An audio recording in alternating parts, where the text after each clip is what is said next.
morning. In our previous session, we have discussed about photovoltaic cells, construction and working of photovoltaic cells. We have seen the major disadvantage of PV cells or solar cells is its cost. Why is it costly? It is costly mainly because of synthesis or the manufacturing process of the silicon.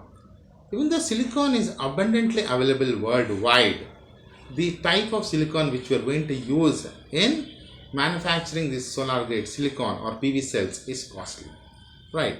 So let us see one such process. We have two types of silicon.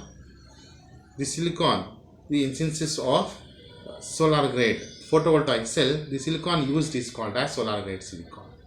In order to obtain solar grade silicon, we have two steps. First one is manufacturing of metallurgical grade silicon. Second step is converting so-called metallurgical grade silicon into solar grade silicon. What is this metallurgical grade silicon or what is this solar grade silicon? So, metallurgical grade silicon contains the impurity level is very high. It is in ppm level. That silicon is unfit for synthesizing or manufacturing your PV cells. We have semiconductor grade silicon. The semiconductor grade silicon contains impurities in very low level, in ppb level. That is also unfit to manufacture photovoltaic cells. So we want a different type of silicon where the impurity level is in between metallurgical grade silicon and semiconductor grade silicon. Such type of silicon is called as solar grade silicon.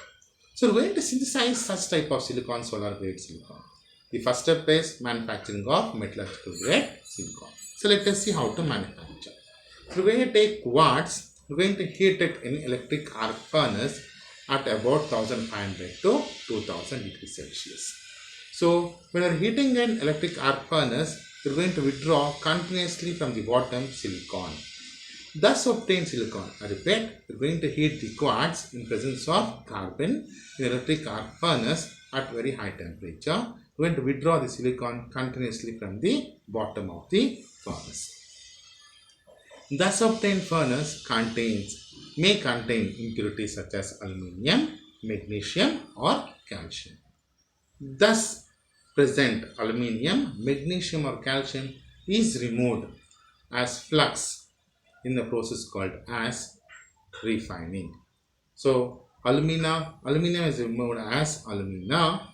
Magnesium if present is removed as magnesium oxide. Calcium if present is removed as calcium oxide as shown. And thus obtained silica is called as metallurgical grade silicon, which is 98% pure. Okay, thus obtained silicon is called as what? Metallurgical grade silicon, it is 98% pure. Our next task is converting metallurgical grade silicon into solar grade silicon. So this conversion of metallurgical grade silicon into solar grade silicon consists of 4 steps. That is synthesis of silicon first, second step is purification, third step is decomposition. Now the solar grade silicon, the metallurgical grade silicon thus obtained after refining is heated at anhydrous HCl, hydrochloric acid at 300 degrees Celsius to obtain trichlorosilane and tetrachlorosilane. Right, so we're going to obtain trichlorosilane and tetrachlorosilane.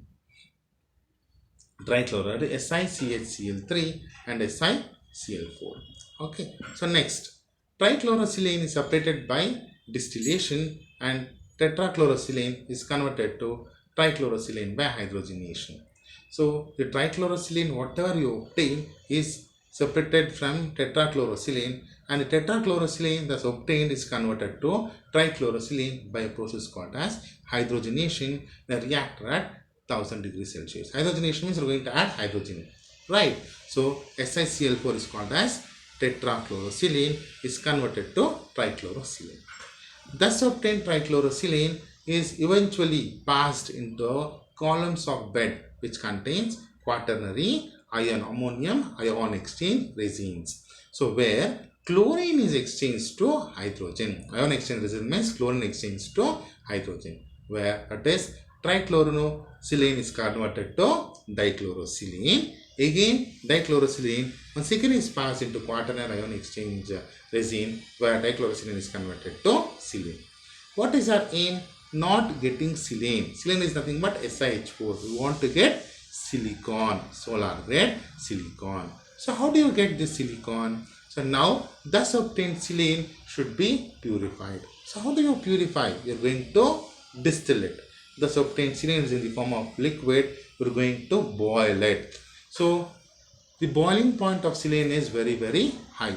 So therefore when we boiling, the impurities will get boiled off, right, leaving behind. Distillation means the silane will be distilled, so it will convert into vapor. We are going to condense it. That obtained condensed liquefied silane is pure silane. So we have got silane. We are supposed to get what? Silicon, solar grade silicon. How to get solar grade silicon? The solar grade silicon is obtained by a process called as pyrolysis. What is pyrolysis?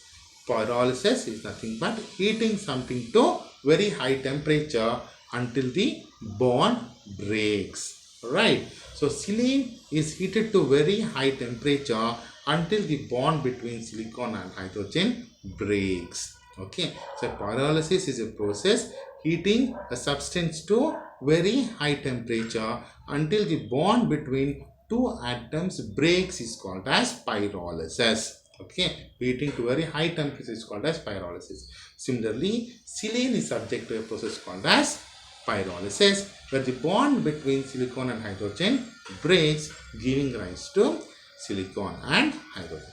Thus obtained silicon is called as solar grade silicon, and it looks like this as put in the image. So this silicon can be further purified to get can be further. This thus obtained silicon is 99.9% pure.